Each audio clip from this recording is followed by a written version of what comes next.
Čo sa tu stalo, dámy a páni, teraz pred chvíľočkou, tak z tohto som aj ja úplne v šoku. Chutí to ako podrážka.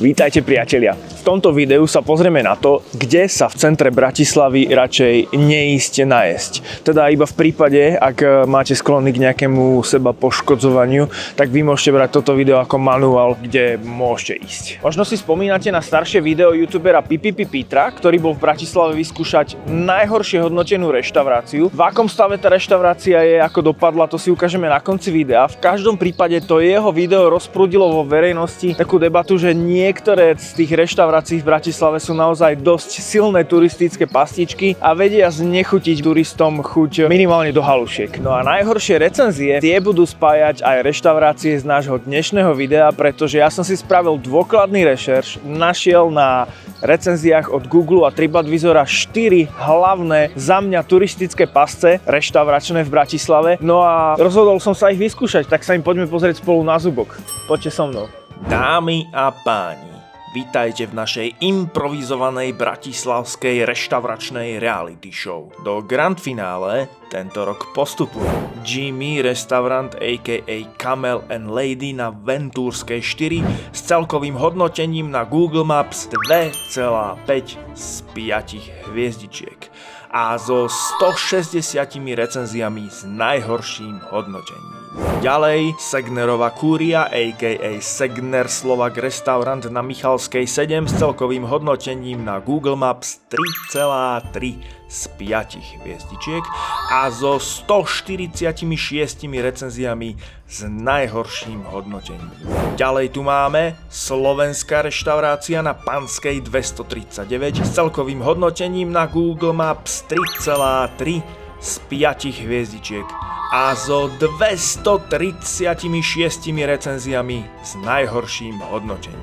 A finálne kolo uzatvára reštaurácia Starej mamy aka Grandmother's Original Slovak Restaurant na Michalskej číslo 2 s celkovým hodnotením na Google Maps žalostných 2,9 z 5 hviezdičiek a s rekordným množstvom až neuveriteľných viac ako 760 recenziami s najhorším hodnotením. Čo z tejto reštaurácie robí podnik s absolútne najviac recenziami s najhorším hodnotením v Bratislave. Vážení diváci, pohodlne sa usaďte, zoberte si niečo pravé slovenské pod zub, žinčicu k tomu a poďme spolu vyskúšať všetky tieto 4 reštaurácie.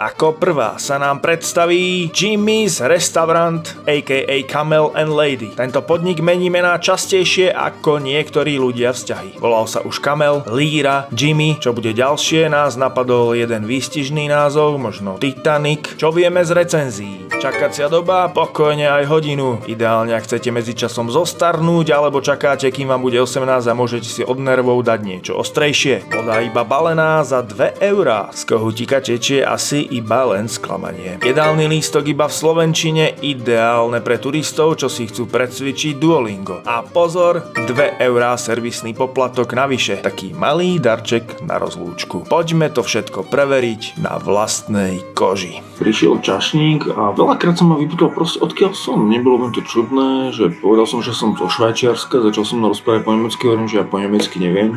Stále odkiaľ som, lebo ho to zaujíma, odkiaľ som, OK. Len pre dovysvetlenie, ja som s čašníkom komunikoval po anglicky s tým, že som mu povedal, že som zo Švajčiarska. Tak čakáme na halušky a polievočku.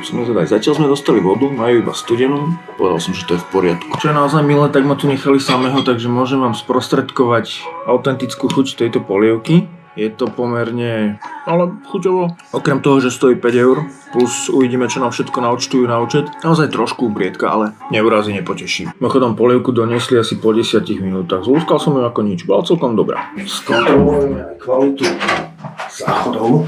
Čo je trochu zvláštne, že ako sa do tých záchodov ide. No a keďže čašníci majú plné ruky práce s upratovaním terasy, pretože začalo pršať, tak ja vám tu v kľude môžem ukázať halušky, aké som dostal. Už na prvý pohľad mám trošku pochybnosti o tom, že či toto je akože veľkosť, ktorá by si zaslúžila porciu. A druhá, že niečo vám tu chýba, mne. Ak sa pýtate, či sa ma niekto spýtal, či mi chutilo, tak nie zatiaľ. Jediné, čo ich zaujímalo je, odkiaľ som. No a ideme vyskúšať halušky. Tak toto som si viac menej istý, že buď tam brinza nie je vôbec, alebo je tam minimum, alebo je proste nariedená. Veľmi maličko. Na to, že tá reštaurácia má hodnotenie 2,1, tak by som čakal, že mi tu dajú niečo naozaj príšerné. No ono to hodnotenie asi kvôli niečomu inému, aj keď ľudia sa tu sťažujú, že je tu dlhá čakacia doba, že ich časníci ignorovali, nie sú profesionálni, práve sa k ním zle, nedá sa platiť kartou. Tie halušky, dal by som im 3 body z 5, 2,5. Nie sú to ani zďaleka najlepšie halušky, ako som kedy jedol, ale možno ani najhoršie. Ťažko povedať. Takže moje úprimné hodnotenie Camel alebo Jimmy's, alebo ako sa to len volá. Tá polievka bola taká, ako spravil by som z jednej naozajstnej polievky takých asi 5. Určite tie halušky na tie by som tam určite nikoho neposlal. A zaplatil som 3,50 za minerálku. 5 € za tú polievočku. No tá polievka. Až neskôr som si spätne uvedomil, že tá polievka mala byť cesnaková, ale po cesnaku tam teda nebolo veľa stôp. A brinzové halušky stáli 9. Spolu 17,50. Dalo sa platiť kartou na moje veľké prekvapenie a nikto mi nechcel naúčtovať žiadny tip, ani servisný poplatok, ani nič podobné. Z čoho som dosť prekvapený. Takže neviem úplne potvrdiť tie komentáre na Google. Pravdepodobne sa poučili, možno sa ma zlakli, ťažko povedať, čo sa presne dialo. Možno by sa dialo niečo iné v prípade, že by bola plná terasa a sadnem si tam. Reštaurácia totiž láka turistov najmä na svoju veľmi lukratívnu polohu terasy, ktorá sa počas turistickej sezóny v kombinácii s pekným počasím rýchlo zaplní. No a potom sa podľa recenzií z Google Maps usudzujúc zrejme začnú diať veci ako servisné poplatky, nervozita čašníkov, ktorú zrejme umocňuje nervozita hladných hostí. Dajte mi vedieť určite do komentára, aké skúsenosti s touto reštauráciou máte vy.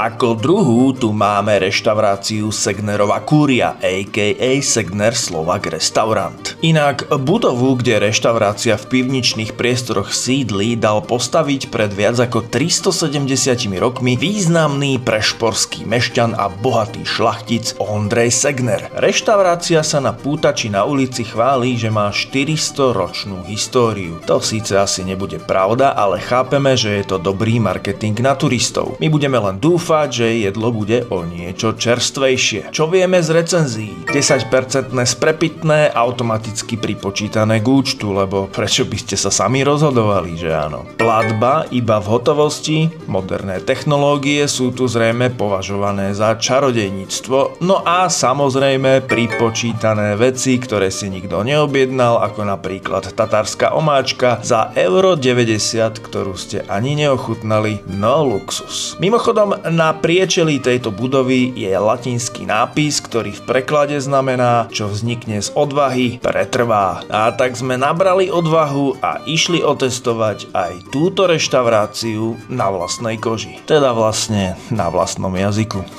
Segnerská Kúria, poďme na to.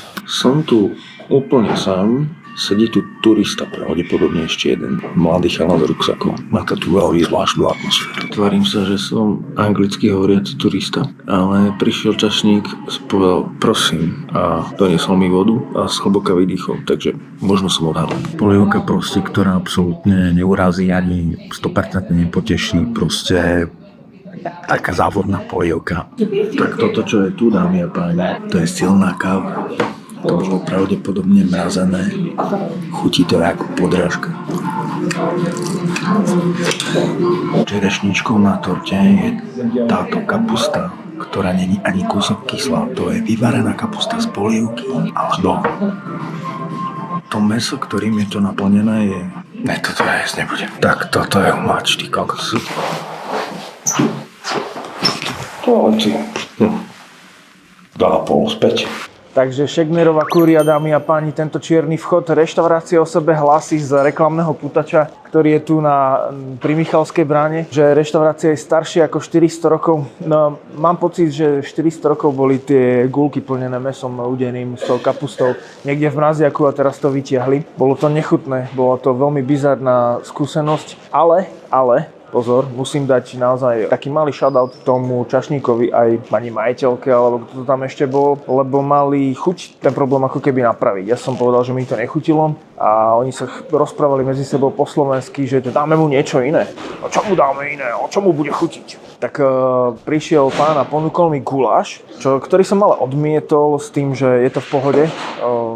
Nechcel som to už jesť, úprimne aj tá polievka bola taká, že ja neviem, mal som trošku problém, ale bol som hladný. Prebehla tam ešte jedna debata o tom, že či mi majú dať ten tip. Je to na 90%, som to dobre započul, že nedávaj mu teda ten tip, keď nebol spokojný. Pre upresnenie, reštaurácia totiž účtuje podľa recenzií na Google Maps automatický tip vo výške 10%, teda akési automatické prepitné. A keďže som to jedlo nezjedol, rozhodli sa ma od tohto prepitného omilosrdniť. Čiže s najväčšou pravdepodobnosťou, keby som to bol celé zjedol, dostanem ešte plus tip. Inak som platil vlastne 22 €, to znamená 19,90 € za to meníčko.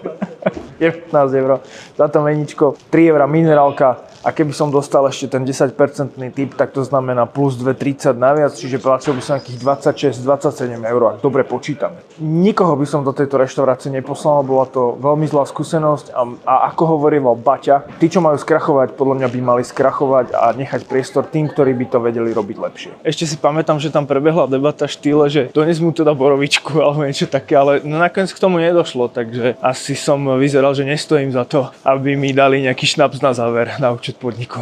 Tak škoda. Ale keďže nepijem, tak by som odmietol. Ale bolo by to pekné gesto. Ako ďalšiu tu máme slovenskú reštauráciu na Panskej ulici číslo 239. Podnik láka najmä turistov svojou ponukou tradičných slovenských jedál a rustikálnym interiérom. Čo vieme z recenzií? 7% servisný poplatok bez opýtania, zážitky a prekvapenia v cene jak sa patrí. Nedá sa vraj platiť kartou, asi pre autentickú skúsenosť zo stredoveku, no a prílohy samozrejme nie sú zahrnuté v cene hlavných jedál, tak ako sme zvyknutí z turistických pastičiek. Takže brinzové halušky bez halušiek uvidíme a poďme vyskúšať. Takže rýchle zhodnotenie tej slovenskej v úvodzovkách reštaurácie na Panskej ulici. Zaplatil som 2,50 za minerálku, za romerku, ktorá bola na 99% pajcnutá, pretože som nedostal vrchnák. Na to si inak dávajte veľký pozor. Ona sa ma tá pani opýtala, že či chcem neperlivú, pretože to im viac vyhovuje, nakoľko stačí iba napustiť vodu z kohútiku, tá voda smrdela po chlóre. Dám svojich posledných 100 € za to, že to bola proste voda z kohútika. 3,50 za polievočku. Čo sa týka kvality tej polievky, ktorú som jedol teraz v tej reštike, tak tá bola ako keby od jedného kuchára s tou včerajšou, s tou 400-ročnou. 12,50 za kuracie Gordon Blue spečené, vyvalané v oleji, ktoré nebolo vôbec dobré. Príloha nedochutená, nehralo to vôbec a ani som nenabral odvahu úprimne na to dať si tam nejaké slovenské jedlo. Tú reštauráciu proste absolútne neodporúčam. Čerešnička na torte bola, položka na účte €50 za prílohu. OK, čiže dokopy 21 €. No a na absolútne finále tu máme reštauráciu Starej mamy, a.k.a. Grandmother's Original Slovak Restaurant na Michalskej ulici číslo 2. Táto reštaurácia je spomínaný absolútny rekordér v negatívnych hodnoteniach. Na ich web stránke sa píše, že sa tu stretáva bohatá história s vynikajúcou tradičnou slovenskou kuchyňou. No a tá história negatívnych komentárov je tiež bohatá a rekordná. Čo vieme z recenzií? Reštaurácia vraj používa zaujímavú fintu. Donesú vám panáka na účet podniku, aby ste nakoniec zistili, že to na účet síce bolo, ale na ten váš. No a keď už je nápoj vypitý, ťažko sa háda, kto ho má zaplatiť. No a neobídeme sa ani bez servisného poplatku, ktorý je tu vraj vo výške 4 € a samozrejme je tiež automatickou súčasťou spomínaného účtu. Nuž, neváhajme a v Kročme. Tak tu mám bohužiaľ smolu na to, že tu ma poznajú, takže nemôžem úplne prestierať, že som turista zo Svečerska alebo hocikiaľ. V každom prípade polievka za takmer 10 eur, to je zážitok. Polievočka bola naozaj výborná a mám tu pyrohy, ktoré vyzerajú tiež naozaj veľmi dobre, takže trošku iné ako som čakal. Ja som výborný. Bola to mi prídu úplne v poriadku a ja by som im dal možno aj 4 body z 5. Nie je to tu nejaká 5-hviezdičková záležitosť, ale úplne v pohode. Ja som čakal, že idem točiť najhoršie hodnotené reštaurácie, ale čo sa tu stalo, dámy a páni, teraz pred chvíľočkou, tak z tohto som aj ja úplne v šoku. Neuveriteľné. Neuveriteľné v dobrom zmysle, pretože prišiel som do reštaurácie, ktorú som čakal, že bude absolútna topka s turistickými pascami v Bratislave a dopadlo to tak, že ja ani neviem, či som niekedy jedol lepšie pyrohy a lepšiu cibulovú polievku v Bochníku, ako som práve jedol tam. Áno, tie ceny sú pomerne hrozné, 9 eur za polievku alebo 7, 8, tak nejako už si to presne nepamätám. Bohužiaľ nedostal som bloček, čo mi tak trošku zobralo vietor z plachat kvôli tomu, že sa personál rozhodol, že ma pozýva.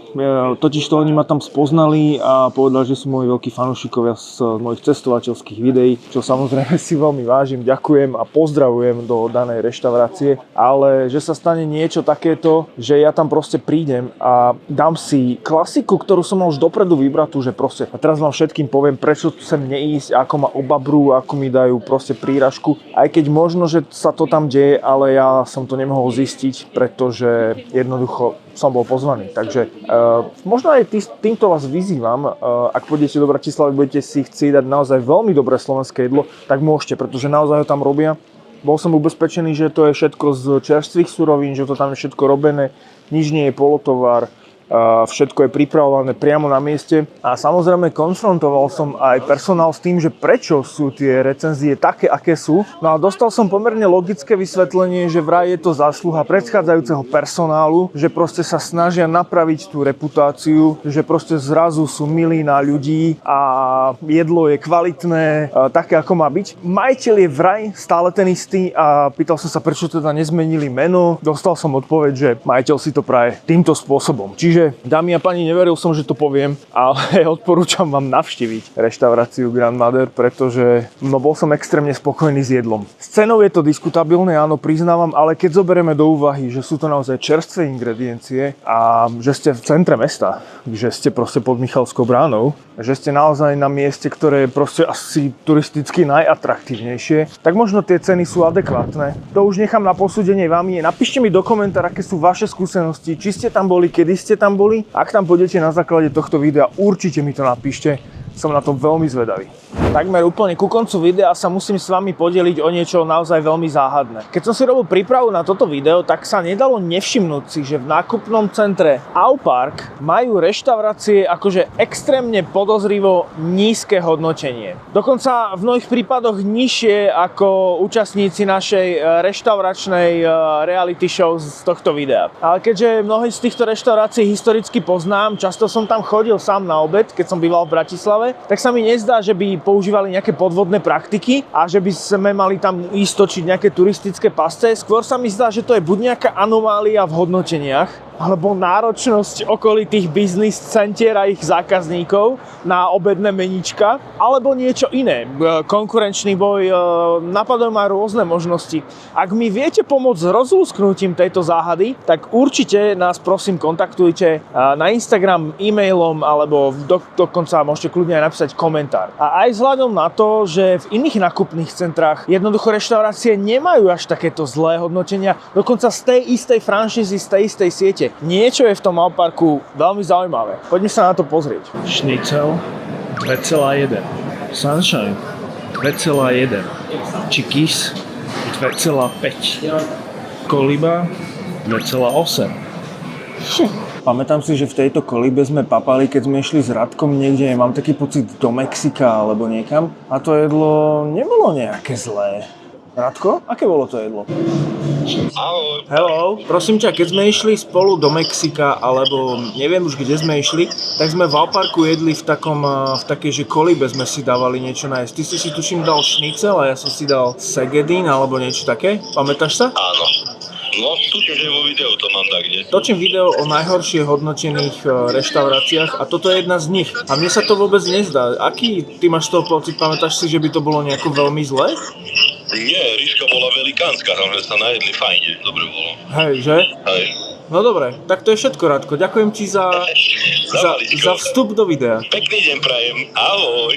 Medzi najväčšie prekvapenie tohto Aupark výberu podľa mňa patrí táto reštaurácia Kubu, ktorá sa nachádza tuto pri východe ku sadu Janka Kráľa. Tento podnik má hodnotenie 3,9, čo by sa z uhla dnešného videa mohlo zdať, že to nie je predsa až tak málo, ale zase vzhľadom na to, kde je lokalizovaný ten podnik, aký je prestížny, aký vyzerá interiér, sa mi to zdá celkom dosť málo. Ale s týmto podnikom mám ja osobne jednu veľkú negatívnu skúsenosť. Bol som tu raz a povedal som si, že to bolo naposledy. Vyliadol som si jeden príjemný stôl, sadol som si zaň a čakal som na obsluhu. Trošku dlhšie trvalo, kým ma prišli obslúžiť a hneď ako prišiel čašník, tak mi povedal, že prepáčte, ale nepovedal to nejako veľmi ani hrubo, ani grobiansky, ani nič.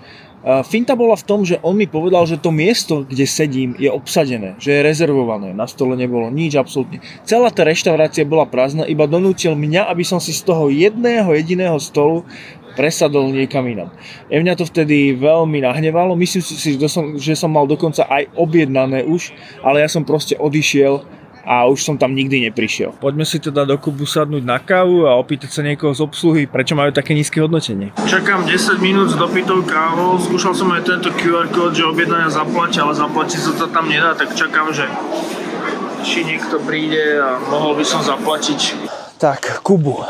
Snažil som sa konfrontovať personál s tým, že prečo sú tie hodnotenia nie tak dobré. Hovorím, že robím ako keby reportáž o tom, že ktoré reštaurácie sú zle hodnotené. Hovorím, že to nie je prípad tejto reštaurácie, ale nie je ani dobré to hodnotenie. Ten človek napriek tomu, že vyzeral, že je trošku skúsenejší, som si vytipoval takého čašníka staršieho, tak povedal, že robí tam iba mesiac. Slečna, u ktorej som si objednal kávu, mám pocit, že nehovorila úplne najlepšou slovenčinou, takže predpokladám, že tiež nie je tam úplne nejaká skúsená. Trvalo chvíľku, kým mi niekto prišiel, nikto neprišiel vlastne, že by som chcel platiť, čakal som tam asi 11-12 minút, kým som sa rozhodol, že sa postavím a idem dole a opýtam sa, že proste prepáčte, ja potrebujem zaplatiť a odísť. Tak som zaplatil, odišiel, ešte mi dali do ruky terminál, že mám tam vybrať, či chcem dať ako prepitné. No neviem, či by som to spravil niekomu, kto proste nevyzerá úplne nadšene, že musí ísť dole a prosiť sa niekoho, že či môže zaplatiť. Takže Kubu, no moja negatívna skúsenosť nebola ani vyvrátená, ani potvrdená. Je to také 3,9.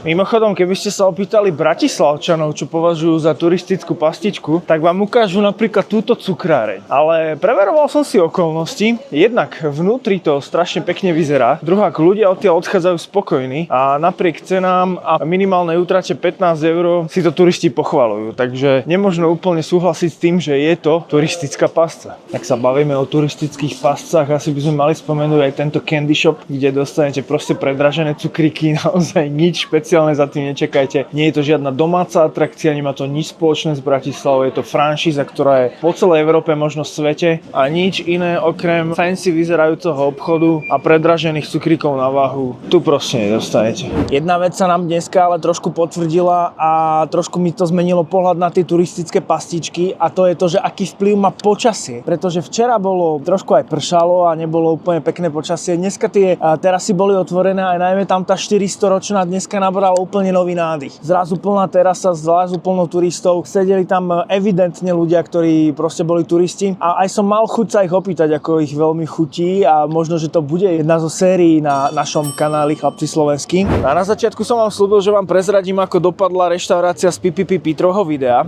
Tá, ktorá tam hrala v hlavnej úlohe, sa volala Prasiatko a nachádzala sa tu na Hviezdoslavovom námestí hneď oproti McDonaldu. No po vlne kritiky táto reštaurácia zavrela alebo skrachovala, alebo ťažko povedať, nazvime to ako chceme. No a po nej tu do prenajmu alebo to kúpilo, ťažko povedať, túto historickú budovu, ktorá sa volá, myslím, že Kernov dom, alebo tak nejako, opravte ma prosím. Začala tu fungovať nová reštaurácia, ktorá sa volala Nobil Restaurant, ktorá ale následkom, neviem či covidu alebo iných okolností, ale možno to bolo aj trošku tým, že zdieľala miesto s veľmi negatívnymi recenziami, ktoré ešte stále sú v Google mapách, nikto ich neodstránil, čo je si myslím trošku aj smola pre nich. No a tá tiež skončila, momentálne sú tieto priestory prázdne.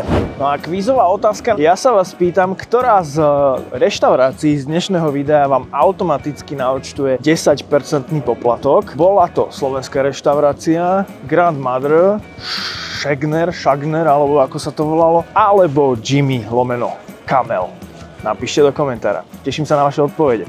Priatelia, v centre Bratislavy, starého mesta, ale aj celkovo na Slovensku je strašne veľa naozaj veľmi, veľmi dobrých reštaurácií. Aj preto bude jedno z našich nasledujúcich videí o najlepšie hodnotenej reštaurácii v Bratislave, na čo sa extrémne teším, pretože tento obsah nerobím až tak veľmi rád, ale je strašne potrebný, aby sme ukázali vám aj turistom, kde naozaj neísť, pretože tam proste nebudete spokojní a turista bude o nás, o Slovensku, o Bratislave rozprávať niekde v zahraničí, že proste to tu bolo celé zle.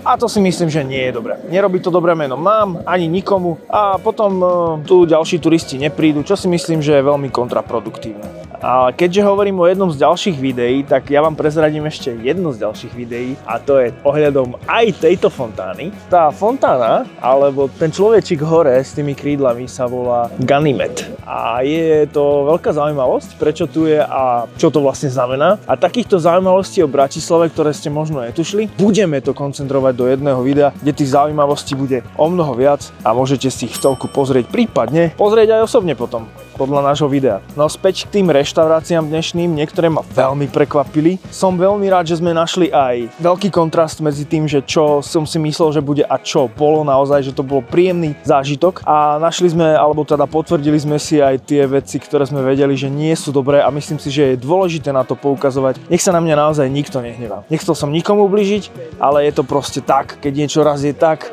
treba povedať, ako to je. Keď som v Trenčíne nakrútil video o najhoršie hodnotenej reštaurácii, strhla sa vlna kritiky na mňa, ale nie z ľudí, ľudia boli radi, ale keď som prišiel do inej reštaurácie, zastavili ma majitelia a povedali mi, že toto som nemal robiť, že to sa nerobí. Ale ja si myslím, že áno, toto sa robí a malo by sa poukazovať na to a vyvarovať sa veciam a miestam, z ktorých nebudeme spokojní a vysvetľoval som, prečo je to dobré. Takže ja si myslím naopak, znova mi nedá citovať Baťu, skvelého podnikateľa, ktorý určite niečo dokázal a má čo povedať, alebo teda mal čo zanechať. A to je to, že proste kto má skrachovať, nech skrachuje a nech prenechá miesto tomu, kto by to robil o mnoho lepšie. Ak poznáte nejaký podnik v Bratislave, ktorý by sme mali preveriť, či už je naozaj veľmi, veľmi dobrý alebo veľmi, veľmi zlý, určite nám napíšte. E-mail je ondrejvolker@gmail.com alebo na Instagram, či už Chlapci slovenskí alebo na môj, alebo kľudne napíšte aj do komentára, je to úplne jedno. No a ak sa vám video páčilo, tak určite dajte like, odber, zvonček, napíšte komentár, povedzte niekomu o nás, že máme nový projekt Chlapci slovenskí a zdieľajte nás na svojich Facebookoch, Instagramoch, hoci kde označte nás, budeme sa veľmi, veľmi, veľmi tešiť. No a ako vždy na záver videa musím povedať, že hľadám parťáka pre tento projekt, niekoho, kto by držal kameru, pretože mám ju stále na statíve a potreboval som naozaj niekoho, kto by so mnou chodil a ukazovali by sme veci trošku viac akčnejšie, nielen takto z trojnožky.